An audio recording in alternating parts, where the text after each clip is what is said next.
Hey guys, nice to see you again. This is Sabrina Runback. Welcome to another live session with me. So today we're going to talk about part two of what we posted earlier on, how to gain freedom from stress. And then today we're diving deep into the four methods of self. All right, awesome. So as you know, I'm Sabrina Rumbach, your mindset consultant with a background in neuroscience, public health, and medicine. What are we talking? Please, if you like me so far of all the content I've been producing, I do ask for your favor, follow me on my Facebook page, like it, follow me on, or if you prefer to use Instagram, or subscribe to my YouTube. Then you can get the latest content that I've been producing and comment on the things that you potentially want to learn more from. Awesome. Let's dive right in. And many of you know my mission is to empower people like you to see and discover your own genius, speak the truth unapologetically, achieve the desired level of success that you so do desire to have through a positive thinking, good habits, and a balanced life. All right. So some of you are saying, why do we have freedom from stress? Well, we talked about the expectation hangover in the last episode.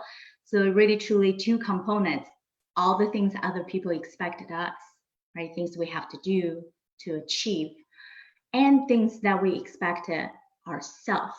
Even we accomplish something. Did I do good enough? Did I spend enough time explaining things, presenting, and what is the right thing? Was I happy from the things I did, right?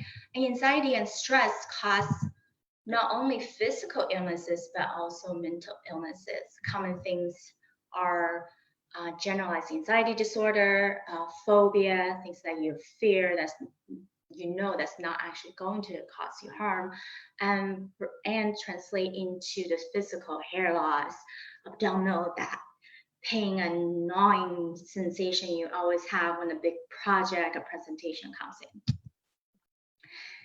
And so how do we actually cure ourselves? Well, there's by having a growth mindset and practicing these four different areas of S.E.L.F, right? Again, looking at things more internally. Okay, so number one, we're thinking about self-reflection is that we want to look at what we really know about ourselves. Having compassion for yourself is because we shouldn't put ourselves in such a position that you can't even forgive yourself for the small mistakes. And any mistakes is about learning the lessons so we can move on, and so we won't do that again. Allow yourself to be uncomfortable, because when we feel uncomfortable, we have the next push to get to another level. And if you're too comfortable, and you become more stagnant, and stagnant become unhappy, since we have no challenge. Last but not least, surrender to who you are as a person, but not to say surrender as negative, but it's actually understand who you are, who you want to be, having that clarity and not giving up on yourself. And E is engage in self-care. Many people don't take vacation days. For some reason, we just work so hard, putting all these hours into things, but we forgot to take care of ourselves. So be able to do mindfulness exercise on the top of the hour, thinking about things that you could potentially reset your head, relax, so you can put out even more greater information. And also practice in activities that bring you joy. We can't wait for the perfect moment just to relax, to have that joyfulness, but we need to have things that we can feel joy today. So many of you have answered that question for me, and some are saying they like to exercise and they like to dance, they like to sleep. And I know, Andrew, you answered that you like to fly because you have a plane. So anything that you do that could bring joy on your daily life, that's what you have to go back to. It's that even though you have to work for 12 hours today, but do that tiny little bit of things that bring you joy. All right, and now the last, do plan your vacation. That's the supercharge, right? And during your vacation time, you can reflect on, okay, what was the thing that I really planned it out for the next phase since the last time I took a vacation? Did I do what I wanted to do, right? It's again, self-reflecting. And L is live life with smart, small choices. All right, so what does that mean? Don't live life by just other people's expectation. When we want something, that bigger goal and dream need to be clearly defined. So then we no longer struggle about procrastination, because once we have a bigger goal, we can break down that goal into the small choices every day, and things that are achievable, has a small deadline, and that give us that positive affirmation to say, hey, you did something, that was great. That will compound that additive into the future goal that you so desire. And so focus on what you can do today, not just 5 years from now.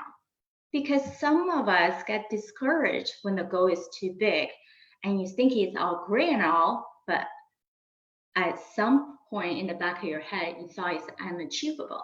So if we can create the smaller goals, become more achievable, we're less likely to procrastinate. So allow the compound effect to work for you. Good choices, but not work for you bad ones. So compound effect is said by Darren Hardy in his book, The Compound Effect. He's editor chief for Success Magazine, and what he said is small, smart choices plus consistency and time equals radical differences. All right, so not only we make these small choices, we also have to give ourselves patience with time to see these things come into life. Nothing in life is easy, and nothing in life would turn on quickly if you actually want the quality of result. So be patient with yourself, keep going, and you will see your desired dream come true. And last but not least, F, find satisfaction through every struggle and every joyful event, which translate into having courage. And courage is really a daily choice to make. Knowing what your strengths and weaknesses is the courage. Facing things that you don't have any idea about, but having the courage and confidence to say, I will be able to figure out. It's the ability to push yourself through against all odds. And it's listening to your heart, not just to your logical of your mind, and put in the action with your hands to make things happen for you. All right, so in summary, we can gain freedom from anxiety and stress with self-reflection, engage in self-care, live life with smaller, smart choices, and find satisfaction through everything that we do. So where do we go from here? You can't wait for the perfect moment to do anything. Growth is a progress. So you don't have to be great to start at anything, but you have to start at something to be great. All right, so one question we have today is, what is one wise choice you can make today to prevent bad consequences to compound? And write your answer below. All right, so let's find balance and take control together.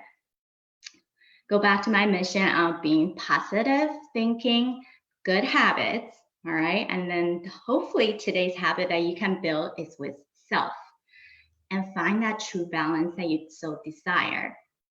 And if you like to discover your true path in life and have the courage to go march towards it, then please fill out this vision finder in the link below and let's take a journey together. Thank you for all my listeners. Again, if you like it, my content, please subscribe to my YouTube channel and add me on Instagram and like my Facebook group to get the latest content. And if you want just a little bit of speed it up in your growth, contact me personally to get information on my webinars and course creation that tailor to your specific need. All right, have a good afternoon, everyone. See you next time.